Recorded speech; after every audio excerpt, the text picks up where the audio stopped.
Bismillahirrahmanirrahim. Assalamualaikum warahmatullahi wabarakatuh.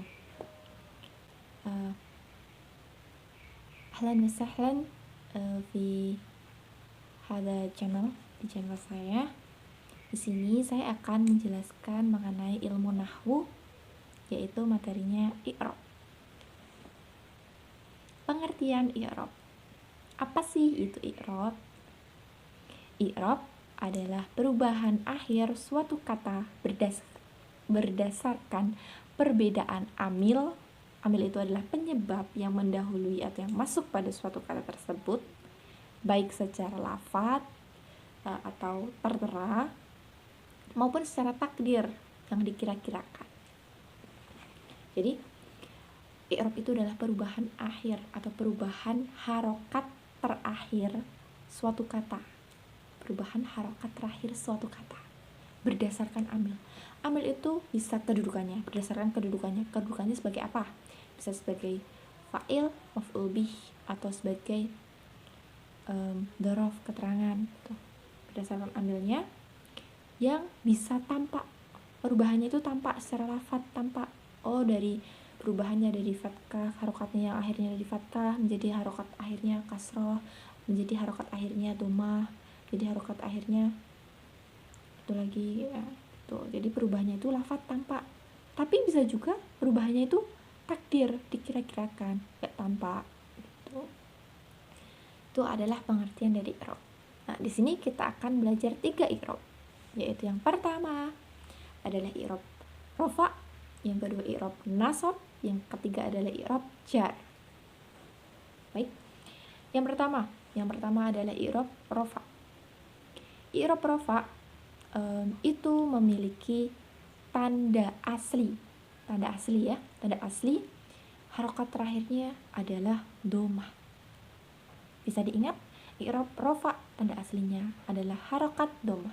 Jadi harokat terakhir suatu kata tersebut yaitu adalah dhammah.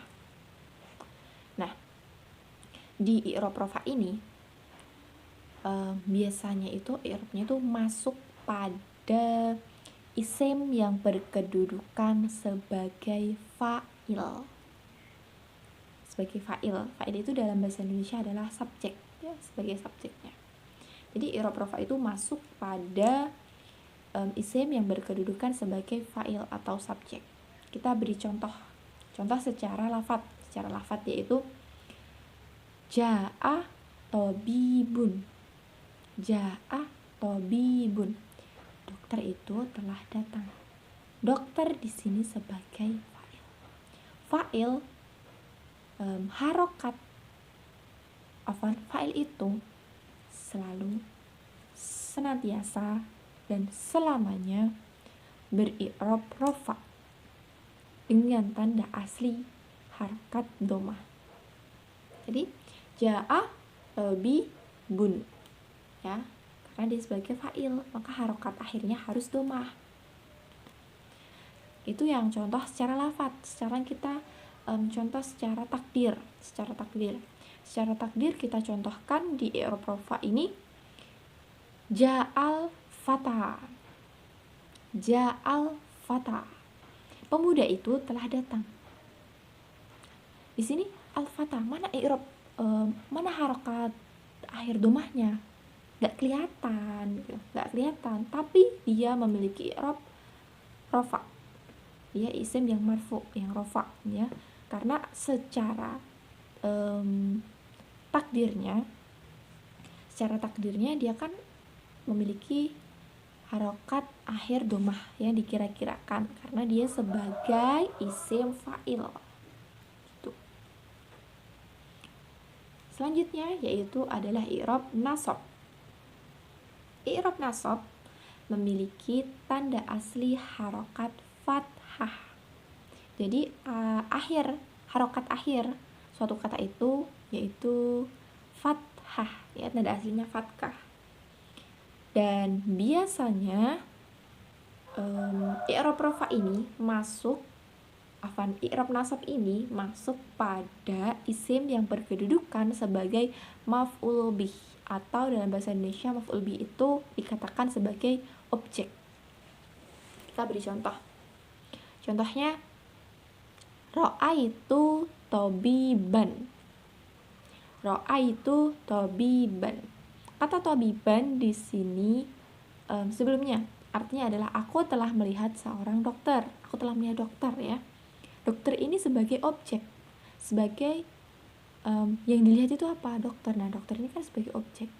Nah, objek itu harokatnya, i'rabnya selalu, senantiasa, dan selamanya adalah nasab. Nasab dengan tanda asli harokat fatkah. Maka ro'aitu tobiban, nggak boleh ro'aitu tobibun ya, nggak boleh ro'aitu tobibin, karena tobibun karena kata tobib di sini kedudukannya sebagai maf'ul bih, maka dia harus nasab. Karena dia isim mufrad, maka nasabnya dengan tanda asli yaitu fatkah. Ro'aitu tobiban. Itu contoh secara lafaz. Sekarang kita beri contoh secara takdirnya. Takdirnya seumpama tadi ya, al-fata. Ro'aitul fata, sama kayak yang rofa tadi. Ro'aitul fata. Nah, kata al-fata ini artinya kalimatnya adalah aku telah melihat pemuda. Aku telah melihat pemuda. Al-fata ini kedudukannya sebagai maf'ul bih, sebagai objek. Maka i'rabnya adalah nasab, walaupun harokat fatkahnya tidak terlihat ya, karena dia isim yang maksur gitu. Selanjutnya i'rab yang ketiga adalah i'rab jar. I'rab jar itu memiliki tanda asli harokat kasroh ya, kasroh. I'rab jar itu harokat kasroh. Dan di i'rab jar itu suatu isim bisa dikatakan memiliki i'rab jar apabila didahului oleh harfu jar atau huruf jar ya, apabila dia didahului huruf jar. Kita beri contoh secara lafaz. Jalastu bi tabibin. Jalastu bi tabibin, aku telah duduk bersama dokter. Kata tabibin ini memiliki i'rab jar dengan tanda asli kasroh karena dia didahului oleh huruf jar. Huruf jarnya mana? Kata bi di sini, huruf bi di sini. Jalastu bi tabibin ya, jalastu bi tabibin. Tabib ini memiliki i'rab jar karena dia didahului oleh huruf jar. Itu secara lafaz. Sekarang kalau secara takdirnya gimana gitu. Al-fatah tadi ya. Jalastu bil fata. Jalastu bil fata, aku telah duduk bersama pemuda. Nah, al-fatah ini dari i'rab rofa, i'rab nasab, i'rab jar, secara tertulisnya itu sama. Tetapi kalau kita kulik ke i'rabnya, kita perdalam lagi, perjelas lagi secara i'rabnya, itu berbeda. Di kalimat jalastu bil fata ini, al-fata memiliki i'rab jar karena dia didahului oleh huruf jar yaitu bi yang secara takdir, secara tidak tampak. Nah, demikianlah materi tentang i'rab ya, tentang i'rab dasar ya. Saya beri keterangan sedikit. Yang saya jelaskan tadi merupakan i'rab dasar ya, masih i'rab dasar ya, yaitu ada i'rab perubahan akhir suatu kata yang berdasarkan perbedaan amilnya atau perbedaan penyebabnya yang secara lafaz dan secara takdir ya, masih i'rab dasar ya, yaitu ada i'rab perubahan akhir suatu kata yang berdasarkan perbedaan amilnya atau perbedaan penyebabnya yang secara lafaz dan secara takdir ya, yang dari rofa, nasab, dan jar.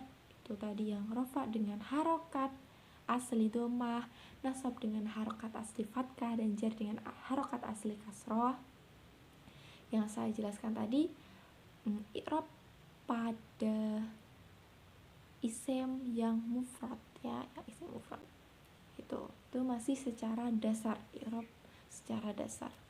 Untuk lebih lengkapnya akan, kalau kalian teman-teman semua mempelajari bab lanjutan mengenai i'rab lanjutannya yang tadi merupakan i'rab dasar. Semoga yang saya jelaskan tadi bisa dipahami dan bisa dimengerti, dan syukur-syukur bisa bermanfaat untuk kalian semua. Kurang lebihnya mohon maaf.